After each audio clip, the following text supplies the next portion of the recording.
ഇപ്പോൾ NCP നേതാവ് PM Suresh Babu നമ്മോടൊപ്പം ചേരുന്നു. ശ്രീ സുരേഷ് ബാബു, PK കുഞ്ഞാലിക്കുട്ടിയുടേതായുള്ള ഒരു അഭിമുഖത്തിൽ നിന്നുള്ള ഒരു പ്രസ്താവന പുറത്തു വന്നിരിക്കുന്നു.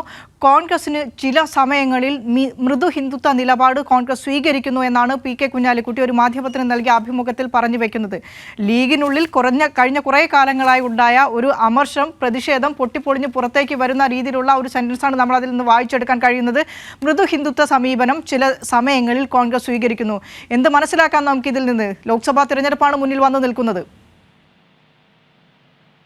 ലോക്സഭാ തെരഞ്ഞെടുപ്പിന്റെ പശ്ചാത്തലത്തിൽ അദ്ദേഹത്തിന്റെ പ്രസ്താവനയെ ഗൗരവത്തോടു കൂടിയാണ് ഞാനൊക്കെ വീക്ഷിക്കുന്നത്. നമ്മൾ വീക്ഷിക്കേണ്ടതും അങ്ങനെ തന്നെയാണ്.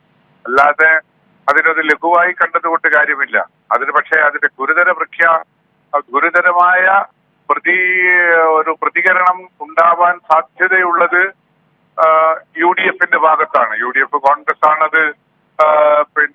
കോൺഗ്രസിനാണ് അതിനെ കൂടുതൽ പ്രതിരോധത്തിലാക്കുക എന്നത് നമുക്കെല്ലാവർക്കും മനസ്സിലാക്കാവുന്നതാണല്ലോ. പക്ഷേ കോൺഗ്രസ് അല്പസമയം കുറച്ചു മുൻപ് കൊച്ചിയിൽ VD സതീശൻ പ്രതിപക്ഷ നേതാവ് മാധ്യമങ്ങളെ കണ്ടിരുന്നു.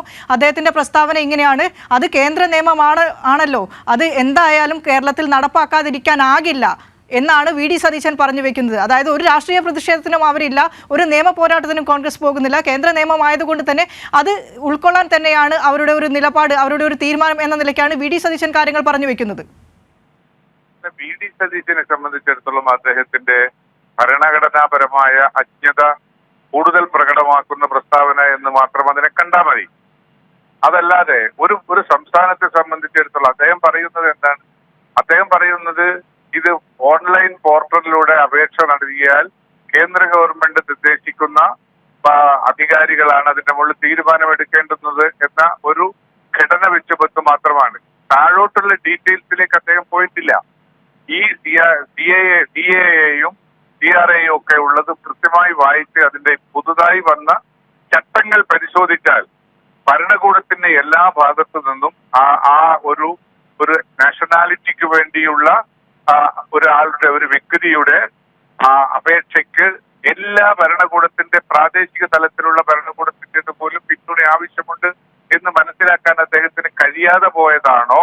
അതല്ല BJPക്ക് അനുകൂലമായ ഒരു രാഷ്ട്രീയ സമീപനം സ്വീകരിക്കണം എന്നുള്ള അദ്ദേഹത്തിന്റെ നിർബന്ധ ബുദ്ധി കൊണ്ട് ഇത് ഭരണഘടനാപരമായ വസ്തുതയാണെന്ന് പറഞ്ഞു നിൽക്കുകയാണോ എന്ന് എനിക്ക് ഇപ്പൊ ഇതുവരെ തീർച്ചപ്പെടുത്താൻ കഴിഞ്ഞിട്ടില്ല. അതിന്റെ വ്യത്യാസം മനസ്സിലാക്കാൻ കഴിഞ്ഞിട്ടില്ല. പക്ഷേ സതീശനെ അറിയാവുന്ന ഒരു വ്യക്തി എന്നുള്ള നിലയിൽ അദ്ദേഹത്തിന് ഇതൊന്നും മനസ്സിലാകുകയില്ല എന്ന് പറയാൻ ഞാൻ ആളല്ല. അദ്ദേഹം വളരെ പരിജ്ഞാനമുള്ള ഒരു രാഷ്ട്രീയ നേതാവാണ്. അത് ആ ഒരു വസ്തുത നിലനിർത്തിക്കൊണ്ട് പറയുകയാണെങ്കിൽ അദ്ദേഹത്തിന് ഇതറിയാം.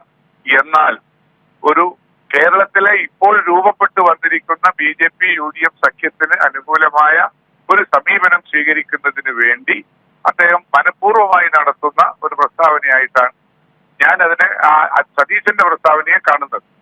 മറ്റേ നേരത്തെയുള്ള കുഞ്ഞാലിക്കുട്ടിയുടെ പ്രസ്താവനയെ സംബന്ധിച്ചിടത്തോളം അത് കുറച്ചു കാലമായി തുടർന്നു വന്നിരിക്കുന്ന ഒരു സമീപനമാണ്. നമ്മൾ കണ്ടതാണല്ലോ. നിങ്ങൾ മൺകൊണ്ടുള്ള ഇഷ്ടികയാണ് കൊടുത്തതെങ്കിൽ ഞാൻ വെള്ളി കൊണ്ടുള്ള ഇഷ്ടികയാണ് അമ്പലം ഉണ്ടാക്കാൻ കൊടുത്തിരിക്കുന്നത് എന്ന് വീമ്പിളക്കാൻ മാത്രം ഒരു അപ്രായോഗിക രാഷ്ട്രീയ സമീപനം സ്വീകരിക്കുന്ന നേതാക്കന്മാർ എങ്ങനെയാണ് അത് അല്ല എന്ന് മുസ്ലിം ലീഗ് വിശ്വസിക്കുന്നത്? അത് മനസ്സിലാക്കാനൊന്നും നമുക്കാർക്കും കഴിയില്ല. ഏതായാലും ഡാമേജ് കൺട്രോൾ ചെയ്യേണ്ടുന്നത് കോൺഗ്രസ് ആണ്.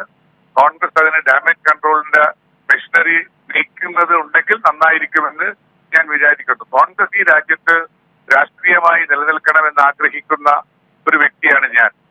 ഇന്ത്യ മുന്നണിയും കോൺഗ്രസും ഒക്കെ രാഷ്ട്രീയ രംഗത്ത് നിലനിൽക്കണം എന്ന് അതിനുവേണ്ടി പ്രവർത്തിക്കാൻ തയ്യാറുമുള്ള ഒരു വ്യക്തിയാണ്. ആ ഒരു പശ്ചാത്തലത്തിൽ ഇതിനെ നമുക്ക് കാണേണ്ടുന്നത് ഡാമേജ് കൺട്രോൾ ചെയ്യണം കോൺഗ്രസ് പാർട്ടി എന്നാണ് എനിക്ക് അവരെ ഉപദേശിക്കാനുള്ളത്. ശരി, വളരെ നന്ദി ശ്രീ PM സുരേഷ് ബാബു ഈ ഒരു അവസരത്തിൽ ഞങ്ങളോട് പ്രതികരിച്ചതിന്.